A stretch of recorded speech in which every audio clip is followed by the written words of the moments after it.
Welcome everybody to today's webinar on mergers and acquisitions during COVID-19, 5 key considerations before buying or selling a business today. My name is Mike Moffat. I'm president of Cornerstone Financial Group, have been since 1987 when I founded Cornerstone Financial Group.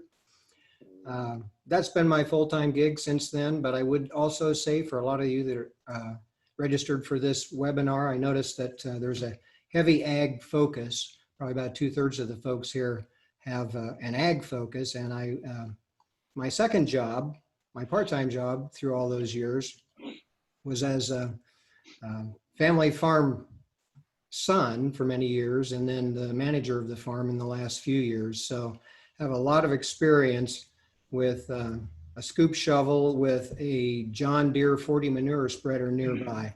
But so I really understand what farm folks go through, not just the producers, but also the suppliers. And I think there's quite a few signed up for this webinar today.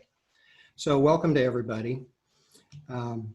Just a quick, let me move to the next screen here. Quick little bit about Cornerstone Financial Group. We're strong proponents of the fact that educated people make better not just better investors, but better business people. And through the years, it's always been our goal to provide education to our clients and prospective clients. And this BEST webinar series is essentially designed to do just that. BEST is an acronym for Business Enhancement Strategies and Tools, and it's something we put together to help small business owners make better decisions, in keeping with our motto of helping wealth creators grow and preserve their legacy. Having said that, we understand that we don't know everything, and I'd be the first to admit it. So a lot of what we do is to try to put people in front of experts who are better at what they do than we are in trying to understand what their particular expertise is. And through the years, we've put together what we call virtual family office, and they're designed to help business owners as they deal with some of the external factors that affect their business. Through the years, obviously, regulations kind of come and go.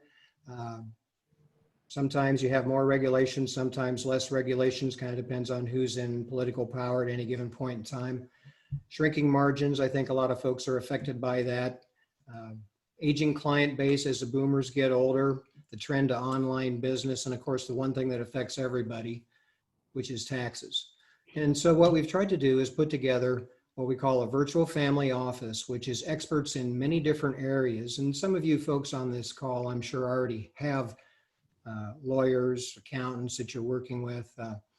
If you want a second opinion on some of the things that you're doing, or if you feel like you've got a gap in a few areas, maybe you need help in insurance or tax or lending. Those are folks that we've developed relationships with, and not just experts in the Midwest, but throughout the country.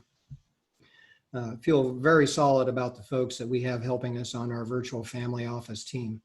And today's obviously has to do with mergers and acquisitions. And I'm very excited about our guest today, Jim Sapersky. Jim is with Corporate Finance Associates Worldwide. He's the chairman and CEO of that group. And he's been with the firm since 1990. He'll probably tell you a little bit about it, but I'm sure that he was mentored heavily by his father, who started in the business too, and then Jim followed in his shoes, and currently manages their offices in Omaha and Denver.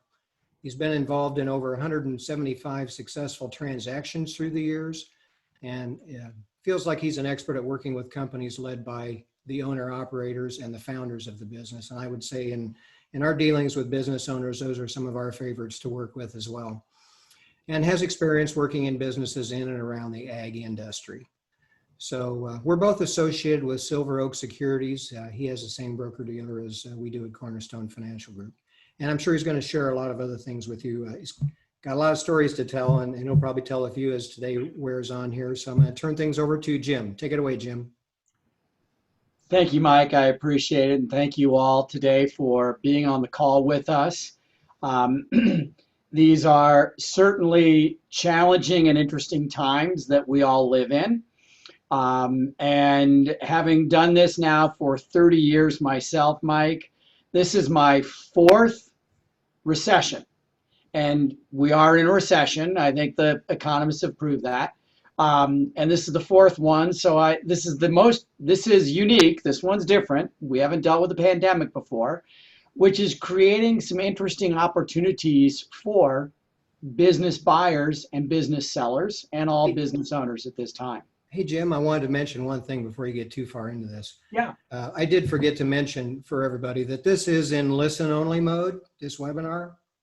So if you have any kind of questions, we welcome the questions. Use the chat function, but also make sure that you send the questions to the panelists only, not the panelists and attendees. We want this to be confidential for obvious reasons. For some folks, if they're thinking about transitioning out of their business, they don't necessarily want to make that fact well known. So this is a confidential webinar. If you want to ask questions, you can do it through the chat function to the panelists. So just wanted to mention that. And if anything happens along the way, such as we lose internet, this is being recorded and we'll get that out to everybody as well. So sorry about that, Jim. Mike, of course, that's fine. And to those of you who are taking time to listen to us today, as Mike said, feel free, pop questions in the chat box. We'll get them answered as part of the course here. I do this a lot. You can't knock me off my feet, and we'll get right back on task. So that's great. Also, Mike will have my contact information that he can share with all of you. We'll share the presentation that has my contact information and Mike's as well. If you have questions for us after the fact, feel free to contact us after the presentation today, and we're happy to answer whatever questions you may have. So back to the point, these are very interesting times, and I'll dive in very shortly on a little bit more about some of the things that we've learned in these times and some things to help business owners. But I thought it might help you to learn just a little bit about CFAW, who we are and what we do, Corporate Finance Associates Worldwide. I am based in Omaha, Nebraska. I am a Midwest kid, grew up here, moved away for about 12 or 13 years, and chose to move back to Omaha in 1990 to get into this business with my dad. He and I were both entrepreneurs before we got involved in CFA. But I also look at it and say, we are experts at family businesses because I have a family business. My father was my partner, my mentor, my coach, my teacher. And we know a lot of what's going on with family businesses. We've done a significant amount of work in the ag industry. We've sold John Deere dealerships. We've sold Case dealerships. We've worked on manufacturers of attachments and equipment and contract manufacturers for all the ag guys. So while we are not farmers ourselves, and we would never profess to be, we do understand what our clients in the ag industry go through. And generally speaking, we're working with companies, with businesses who have annual revenues of probably 10 to 300 million, sometimes a little bit smaller, sometimes a little bit bigger. But generally speaking, that size. And the other key for us is we're working with companies that the buyer of the business is another company or a financial investor. It's not an individual buyer. We're not working on small deals that sell to individual buyers. And the beauty of my organization, CFA, is not only do you have a local presence with me and my team here in Omaha and Denver, we have partners throughout the United States, internationally, in Europe, India, Mexico. And so for our clients who may have a business that would be of interest to someone outside the United States, or they're looking to make an acquisition outside the United States, we have the wherewithal to assist them with that. And then, as I mentioned, our team, there's 7 of us. We left one photograph off. But the other part for us is Jeremiah has been with me here in Omaha. Jeremiah is a Morningside grad and a Forest City, Iowa native. So again, Midwestern roots, and Ron Chernak is from Chicago. What you see is what you get. When you work with CFA, you're working with senior guys. We don't hand you off to the junior guy on the deal team. So that's our team. That's a little bit about what we do. Our focus is on mergers and acquisitions, helping sellers and buyers of businesses. We are consultants, but we don't take consulting contracts. Our job, we live, eat, breathe, sleep, helping business owners think about selling or buying businesses. And we know that that's not always an overnight process. So as we move forward and looking at these interesting times, there's always key considerations when you're thinking of buying or selling a business. But given the pandemic and the impact that COVID has had on all of our lives and all of our daily business, Mike and I talked about this, and we boiled this down to 5 key considerations we think you should have in mind before you make a decision to sell or buy a business or your own business. And some of these would be the same regardless of COVID, but many have been exacerbated or emphasized because of COVID. And if you want to know sort of one of the things to think about here, not a key consideration, but if I told you, if we were having this presentation in October of 2019, and Mike, I told you that the majority of our clients were going to be working from home and their staff would be working from home and that they would be thinking about downsizing offices because they're working virtually, you probably would have looked at me like, what has he been smoking today? And, is marijuana on the ballot in Nebraska or not? Because you would have thought I was a crazy man. So what we know about business is things change and we have to be adaptable and flexible. So as we look at these considerations, let's start with a key point that buying or selling a business is never easy, regardless of what's going on in the world. That just goes without saying. So some of this is pandemic related, not all of it's completely pandemic related. We also know that the pandemic has changed the way we do business. For some, it's been a business opportunity. For others, it's been a detriment. But regardless, it's more challenging running your business today than it has ever been in our history as business owners. We also know that, as Mike will tell you from his own business, from the family office business, if you will, the key to a successful transaction is careful planning. And what's the old saying? Failure to plan is a plan for failure. And so what Mike and I are hopeful that we can help you do is make good plans. And we know that in times like now, having a good game plan in place is even more critical than ever because of what's going on in the world today. So let's talk about these 5 key considerations. I'll go over them and then we'll go into them in detail. First, timing. Everyone wants to time their sale to get absolutely the peak, and we'll talk about whether that is good or Pyrrhic victory. Taxes. Mike mentioned that as the cornerstone of his little presentation of what we're all looking at. And we know that the owners of most privately held businesses are not in business to pay taxes. They're in business to reduce their taxable income and maximize their take home while minimizing taxes. And we'll talk about that and the impact and what's going on in the world today. Reason.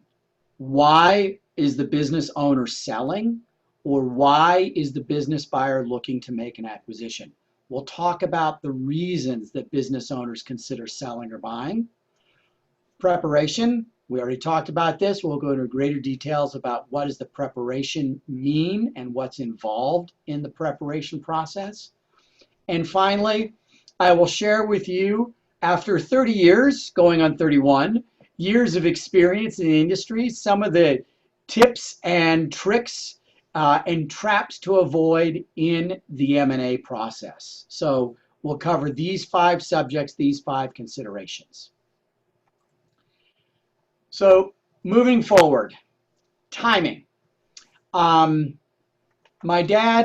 my dad always taught me this lesson. And whether you are a skier or a bike rider or driving a car, think about that big hill. It takes you a lot longer and a lot more horsepower and a lot more gasoline and energy to get up the hill than it does to slide down the other side.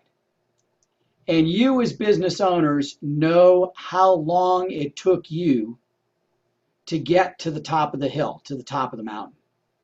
And you know how quickly you can go down the other side. But if you think about that mountain, most business owners want to time their sale so they're getting it. If I had a graph, I'd show you. They want to time it so at the top of the mountain. But if you're a business buyer, do you want to buy a business that's coming down the mountain or flattening? No, you want to know that you've got some growth left in the business, that there's some gas left in the engine, if you will. So sellers want to time the sale of the business to maximize the price, the profit to them. Buyers want to minimize the cost to them. So one of the things we talk about in timing is, why are you looking to buy or sell now? We'll get into reasons in greater detail, but is there something going on in your life today or the world today, like, hey, there's an election coming up I think there's an election coming up in about 28 days.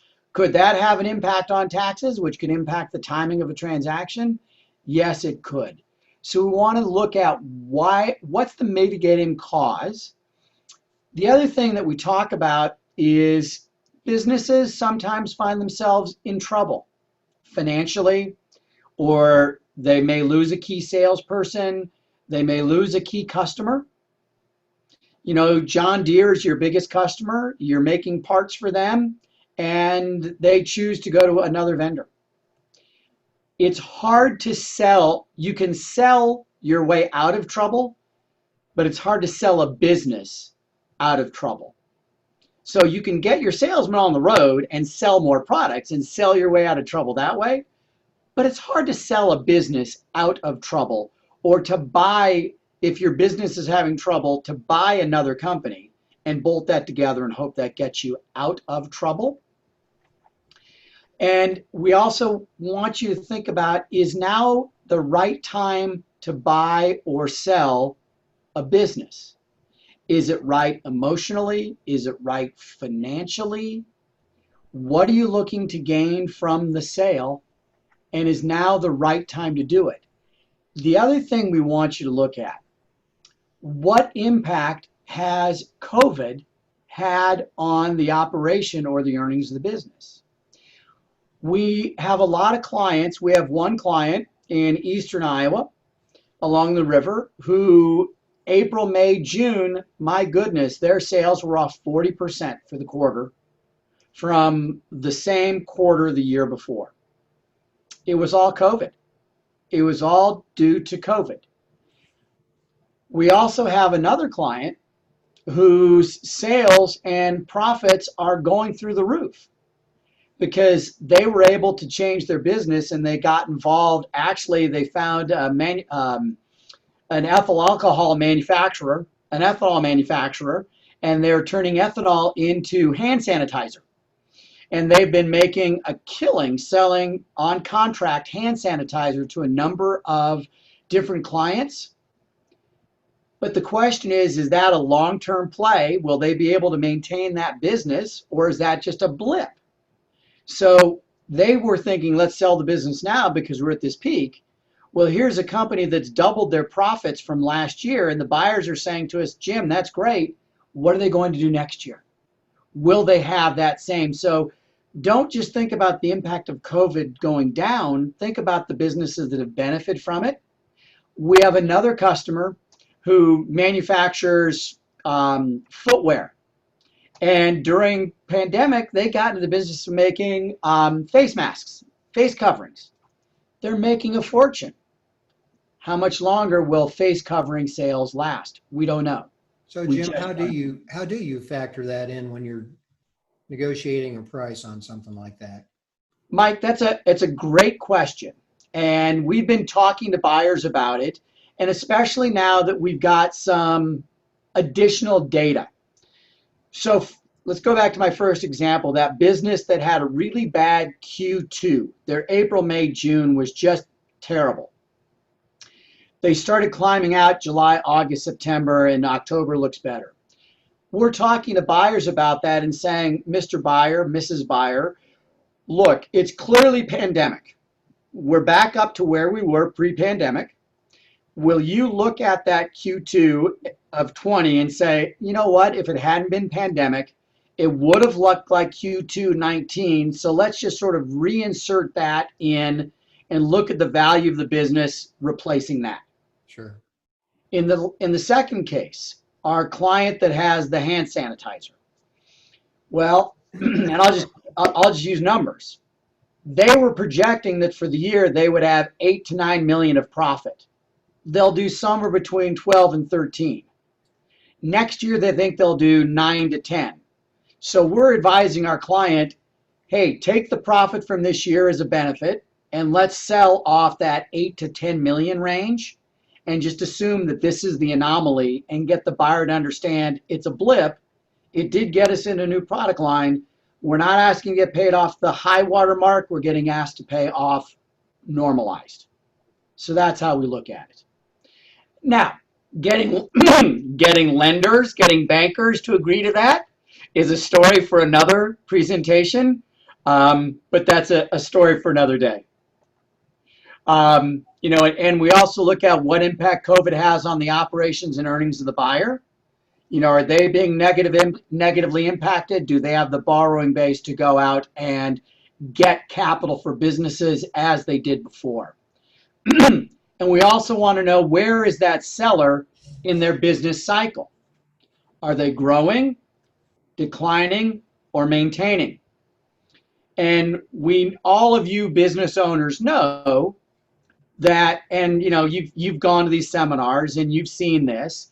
You know that they tell you that your business is either growing, maintaining, or declining. And it can grow and decline, and you know, there can be up and down, but where are you in your business cycle? And we see a lot of our clients in their cycle, they're in the maintaining. They've hit a plateau. The owner is 60, 65, doesn't want to work any harder, and they're maintaining. Buyers are not that interested in businesses that are declining. They want growth or maintenance, and you need to decide where you are in your cycle from a timing factor. And then where's the buyer in their business cycle? And does the buyer have the financial wherewithal? Are you, if you're a buyer, do you have the financial health to go out and make acquisitions? So in terms of timing, these are the points we want you to look at and to consider when you're looking at selling or buying a business. Then we move on to taxes. My dad would tell the story that he was at a cemetery for business owners and he looked at all the gravestones and not one said, here goes someone who paid all their taxes that they were supposed to pay. And we're not talking about tax avoidance. We're talking about deferral, if you will, or as the president has taught us, taking advantage of the tax code to minimize what you're having to pay. We know the taxes are the bane of business owners. We also know that buyers have pretty much zero imagination. So if you've hidden things in the business, it's hard to get paid for them. So for example, if you choose to put your spouse and your 3 children on the payroll, and we had one client, I thought he was brilliant. He put all 3 of his kids on the payroll and was paying them $43,000 a year and said to them, that's the money you're using to pay for your college education. You know, he did this when they were in college. So he was essentially paying for their college education with pre-tax dollars, and the kids paid for it. We were able to show the buyer, hey, look, you don't need the 3 kids on the payroll for $130,000 a year, and that was adjusted back into the earnings. Now, if he had been somehow taking cash and paying the kids, we wouldn't have been able to get that adjustment. So you want to do things above board within reason. We also want to look at, going back to timing, what impact do taxes have on your decision to buy or sell a business? We know, and we've got a lot of people calling us today saying, Jim, I'm really, and by the way, folks, I'm not getting into a political discussion, but Mr. Biden and the Democrats have put forward a platform that has said, this is their proposal, that they look to increase capital gains, long-term capital gains for over $1 million gain over the next 3 years to essentially ordinary income levels. And we know that our long-term capital gains rates in this country are low, and they've been the lowest, the next to lowest they've ever been, at 20% plus the 3.8% for affordable care. We know that we know what taxes are today. The unfortunate reality is, if you are looking to sell your business to take advantage of the low tax rates in 2020, and you don't have it on the market today, or you aren't negotiating a deal today, you're a little too late to the game. Because the amount of time it takes to put a transaction together, unless it's internal or to a family member or to an employee, it generally takes 90 to 180 days. And if you're just starting now, you may have missed the window for that for 2020. But fear not, there's no guarantee what will happen in 2021. I don't think we're going to have a retroactive tax. I think it'll be more of a stepped-in progressive. And what we can control is what is on in front of us today. And we know what taxes are today. We don't know what they are tomorrow. So if you think that taxes are going to get lower in the future, then you can wait. But the reality is, as taxes go up, that business you sold for $1 million nets you less unless you've done some tax planning. And in terms of timing, the other advice we give is don't wait till the last minute. Plan ahead, because Mike and his team can really help you plan for this eventuality.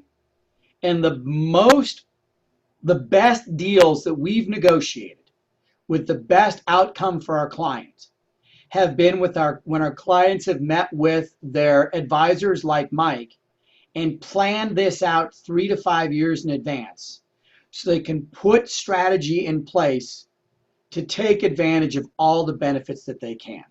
Jim, oftentimes we'll say even up to 5 years, because when you have that kind of window to work with, then there's things you can do to actually add value to the business. It's not about necessarily just getting all your ducks in a row, but there are things you can do that you may not have thought of that you can do to add value to the business that a buyer is looking for. And sometimes that takes a while to get in place. Absolutely, exactly correct, Mike. 5 years is really advisable.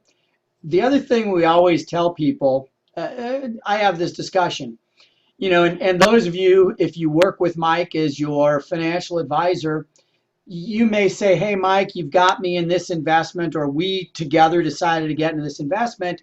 And let's say you decided to buy Berkshire Hathaway stock, and it's trading at $323,000 a share. And you say, hey, Mike, if this gets to $400,000, I want you to sell half of it. If it drops to $275, I want you to sell 1 share, or whatever it may be. You put some, you want to take some profits and stop some losses. But no one ever thinks about that with their own business. They don't ever think about their business as the investment. And so if you think that at some point you've got to get out of your business, start planning today. Even if your exit may not be 10 to 15 years down the line, there are things you can do today that will help you 10 to 15 years down the line, as Mike said. Add value, make it easier to sell. Again, I can give a whole presentation on that, but advanced planning is always going to work in your favor. It just always is. And one other quick tip here.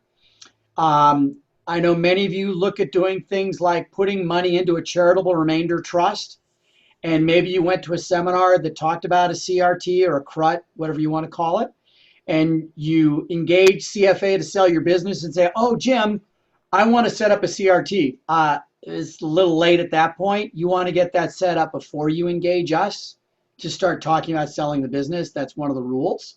But for another day, and that's Mike's bailiwick. That's not ours, but he's the expert there. So taxes, that's number 2. Number 3, reasons why you're interested in selling or buying. My dad and I talked about this for years, and one of the lessons that he taught me when we started talking to our clients, we would always ask them, well, Mike, why are you interested in selling the business? And Mike would give an answer. And my dad taught me, there's the reason the seller says they want to sell, and then there's the real reason. There's the stated and there's the reality, and your job is to find out the reality because they don't always tell you why. And we want to find out why the seller is selling, because this will surprise you.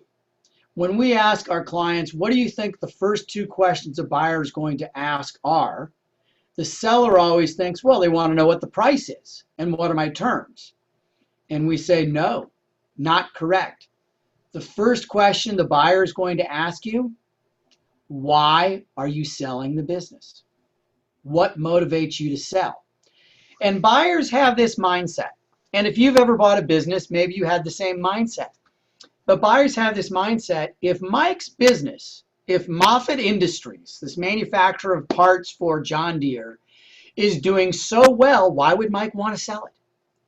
If they're profitable and growing and it's a fun business, why would he ever want to sell? My philosophy, well, my explanation is buyers believe in what I call the flat earth vision of business. That they think sellers see a flat earth, and that as soon as they sell the business, the business is going to fall off the edge of the earth and go into oblivion.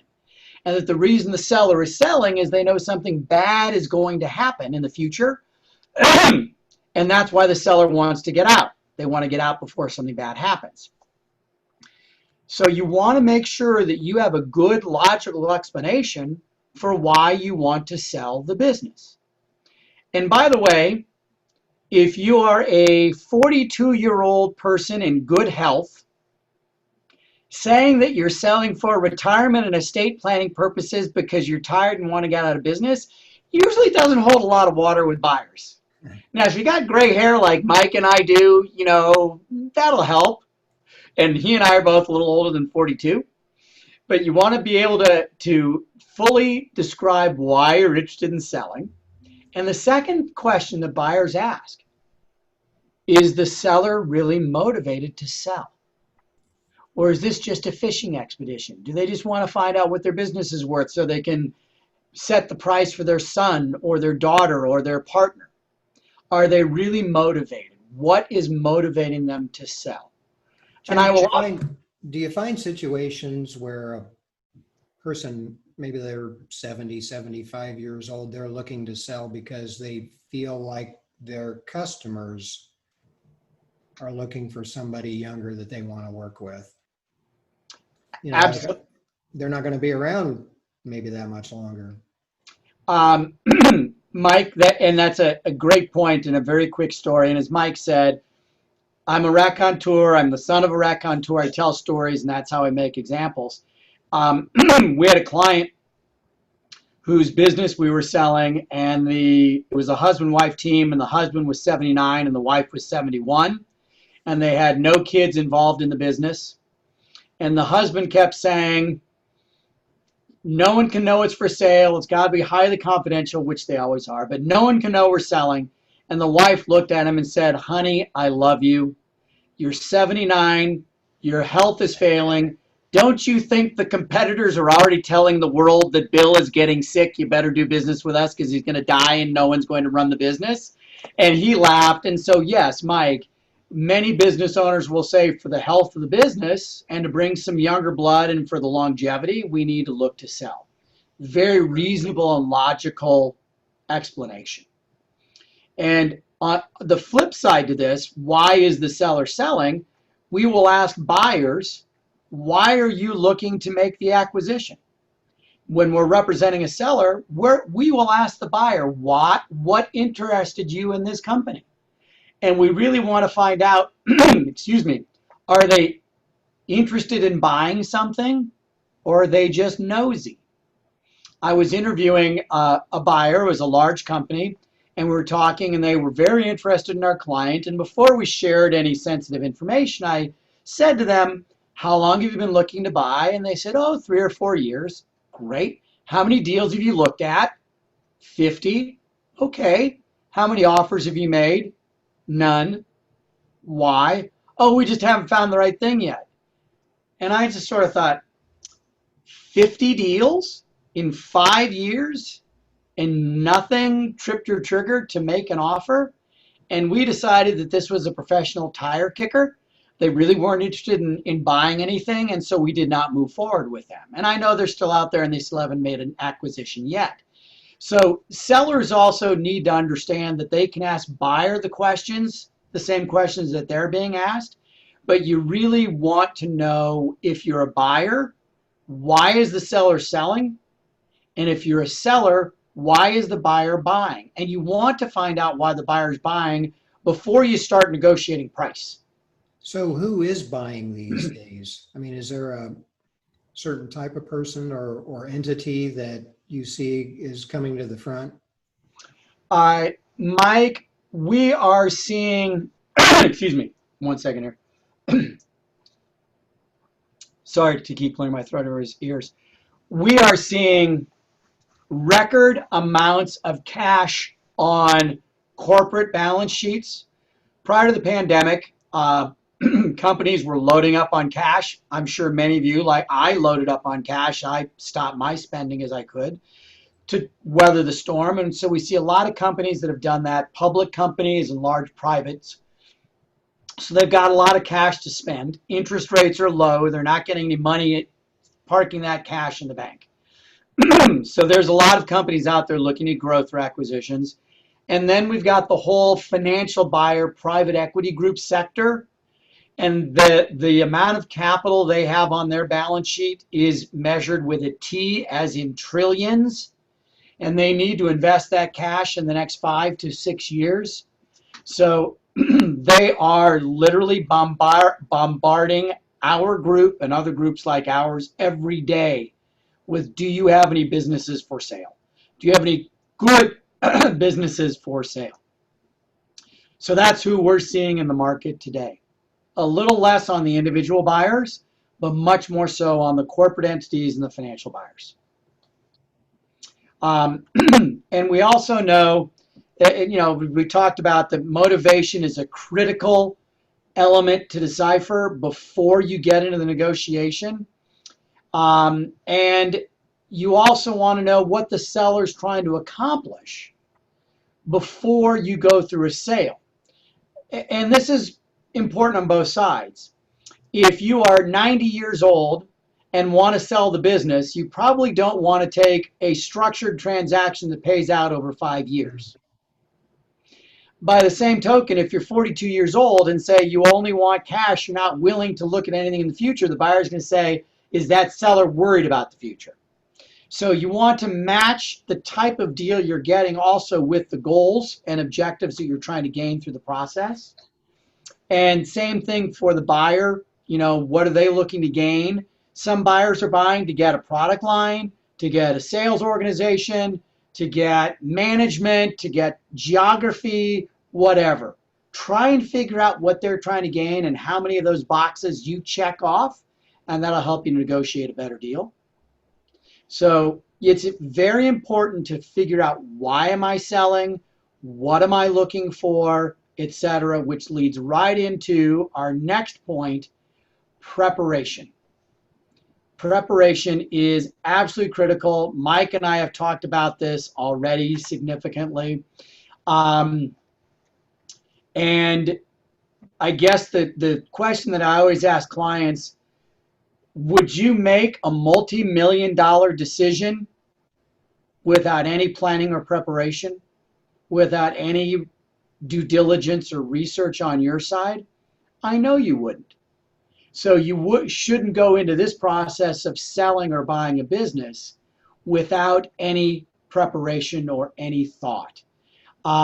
We know that the best deals that we've done and the best deals that we've seen come as a result of careful planning, a lot of preparation, and a little bit of good luck. A little bit of good luck. We closed a deal in February within our organization, and we closed it on February 28th. And on March 15th, the seller called us and said, "Are we the luckiest guys in the whole world? If we had postponed closing by a week, we probably wouldn't have closed the deal and we'd still have the business." And as Mike mentioned, we had a client, a company we sold 2 years ago. And we met with this gentleman 8 years ago, and he said, "I want to sell the business." And we met with him, his attorney, his tax preparer, and his human resource consultant, and helped him map out what he needed to do over the next 5 years to make the business more saleable. Things like making his contracts so that they didn't have a requirement that his customer approved a sale of the business, a change in ownership or assignability of the contract. He had all the key customer relations. He'd spread that out among his 3 key management team members. He started taking a 2 to 3 month vacation or working remotely to show a buyer he was not critical to be in the business every single day. He got audited financial statements. He upgraded his financial planning system and all these things that took 5 years to implement. And at the end of the day, his advisors all thought his business would be worth 26 to 28 million, and we sold it for 32 million. And he's certain it's because of all the preparation that we did in getting him ready. And that 5 years of preparation paid off, because what we thought that business was worth 5 years previous was about $18 million. So we didn't quite double the value, but it went up significantly. So for us, preparation means outlining your plans. If you don't write it down, it doesn't matter. It doesn't count. Build your team of advisors. Mike Moffitt, your financial advisor, a CPA, your attorney, an investment banker like us, or a business broker, lenders, your family members, key members of your management team. You need to get buy-in from all of them, guidance and advice from them. You need to always look at your plan, update them, and get buy-in from your advisors. Get your research done, do your planning, and set goals and objectives, and do not deviate from them. We sold a business a few years ago, and the owner said to us, "I told you 5 years ago I wanted to sell in 5 years. It's 4 years and 7 months. I want to be out in 5 years. Let's go." And we said, "It's on my calendar. It's on my calendar. This is when I'm going." And by goodness, we got it done, and he's living in Hawaii now, and life is good for him. Preparation is key. So then, mistake avoidance tips and tricks. If you're going to go shopping for a present for your spouse, and you go to the mall and you have no idea what you want to buy or what you want to spend, you're probably going to come away with something that she or he does not like, or nothing at all. But if Mike goes to the mall knowing he wants to buy his beautiful bride a diamond necklace and he's willing to spend $1,000 for it, he's probably going to come away with a beautiful gift, and his wife's going to love it, and all is going to be good that day. So make sure you go shopping with a list. Make sure you plan and prepare for what you're doing. Mike and I talked about this one for a little while. He who quotes price first generally loses. Now, we've closed a deal with Mr. Buffett. That was a little bit of luck and a lot of fun. And Mr. Buffett is at a point in his life where he says, "I don't have time to waste. If you want me to buy something, what's the price?" But what we found is when we quote a price to a buyer, they never pay more. But if we don't quote a price, they very often will pay more than we expect. So it's a little bit of a dance, but if you are selling your business and you can get the buyer to quote price first, you'll generally end up with a better deal. And we also talk about when you are going through the sale process or the buying process. I can't tell you the number of times we've been working with or we've been selling a business or working with a buyer, and within the first 5 seconds of the call, first 5 minutes of the call, they're saying, well, Jim, we only want to spend X million dollars for this business. Or what's the price? And I always say, this is, buying or selling a business is a little bit like dating and courtship. You got to have a little romance. You got to build up the relationship. You don't just go right for the kill the first second that you're with someone. You're sitting down for a cup of coffee with a person on a first date. You don't say, so what color bridesmaids dresses are we getting at the wedding, when you haven't even started talking about the first cup of coffee. So don't focus on financial discussions from the beginning. And for sellers and buyers, don't get sucked into the comparative sales or the multiple vortex. We have a client, just before this call, we have a client who it's his best year ever. He's getting a price that I said to him, you should be on your desk tap dancing right now with excitement over this offer. And he said, yes, but it's only an X multiple of earnings. I said, it's an X multiple of this year's earnings. It's 8 times this year's earnings. It's 20 times last year's earnings. And it's 50 times the year before earnings. Who cares? I mean, people get so wrapped up in, well, my buddy, she sold her business for this amount of money, or this. Forget about that. Decide what's a good deal for you and be happy with it. Mike Moffat will tell you, you're never going to lose money selling stocks for a profit or selling investments for a profit. You'll never lose money selling your business for a profit. You may not get the last nickel, but that's okay. You want to get a good deal. You want to build rapport with the other side. If you're buying a business, you want to make sure you've got your financing and funding lined up and in place before you go shopping. Know what you're willing to spend. And the analogy I use here, and I hate bringing an analogy about houses, but if you qualify for a mortgage of $350,000, you don't look for $1 million homes. If you can only afford a $5 million business, don't look for $10 million businesses. Know what you can afford and go shopping within your price range. Also, make sure that you identify the other side's trusted advisors. Even though I may only be dealing with the CEO, I want to deal with other people on their team. I always want to meet my client's spouse if possible, because very often I've used this with the client. What does your husband think? What does your husband think about this offer? Or what does your wife think about this offer? Because often they're making this decision with blinders on and not thinking about how it will impact their loved ones.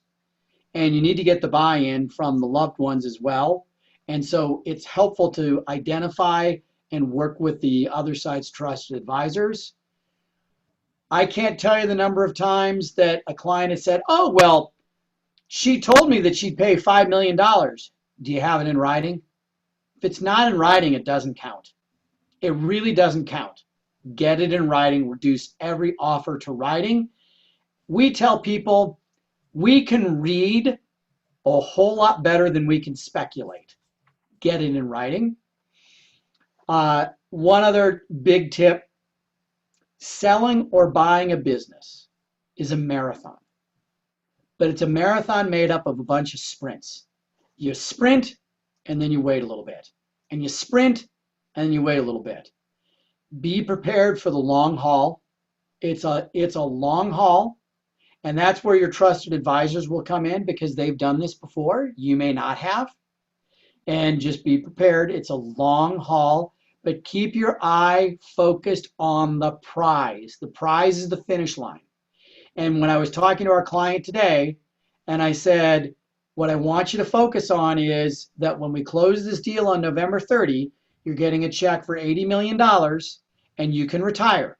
Start talking to your wife today. Start talking to your wife about what you guys want to do in February when the transition's done and you don't have to worry about the business anymore. Think about how you're going to invest your money and spend your money and what you want to do and where you want to go and who you want to see. Keep your eye on the prize. Don't lose fact of running the business, but keep your eye on the prize of what you're trying to accomplish and why you're doing this. And then if you're a buyer, never go beyond your budget. If you can afford a $10 million business, don't try and spend 20. It will be your downfall. And then my final tip for buyers, and for buyers especially, sellers too, the most money you will make is on the deal you did not take. If it's too good to be true, it is. So don't stretch. Don't try and take a deal that's too good to be true, and make sure that you stay within your budget. Those are the tips and the tricks to avoid, or the tips, tricks, and traps to avoid. And then just wrapping up, Mike, I know we've got buying and selling is never easy, guys. COVID's made it harder. Remember that. I think we've hit this home multiple times.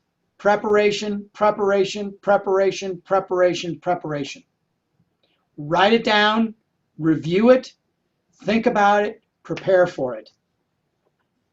And then the 5 keys to success: timing, taxes, reason why you're doing this, planning and preparation, and then avoiding mistakes.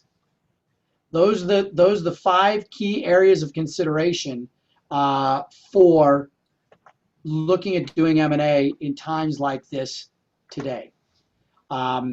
Here's some contact information for me and my team. And as Mike will take over from here, any questions that we can answer, either put them into the chat, follow up with Mike or me afterwards, and we're happy to answer whatever questions you may have. Thank you, Jim. I tell you what, I never get tired of listening to Jim. He's always got a lot of stories to tell about the wars he's been through with mergers and acquisitions. Business wars may not be a right word, I guess. It's probably been really enjoyable, but